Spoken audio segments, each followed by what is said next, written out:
సత్తుపల్లి నియోజకవర్గ వ్యాప్తంగా భారీ వర్షం కురిసింది. దీంతో రహదారులపైకి భారీగా నీరు చేరింది. పట్టణంలోని పలు ప్రాంతాలలో మోకాళ్ల లోతు నీళ్లు నిలిచాయి.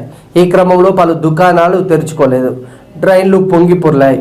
మరోవైపు సింగరేణి ఓపెన్ కాస్టులోకి వర్షపు నీరు చేరుకుంది. ఈ నేపథ్యంలో బొగ్గు వెలికితీత పనులకు ఆటంకం కలిగింది. ప్రస్తుతం బొగ్గు ఉత్పత్తి పనులు నిలిచిపోయాయి.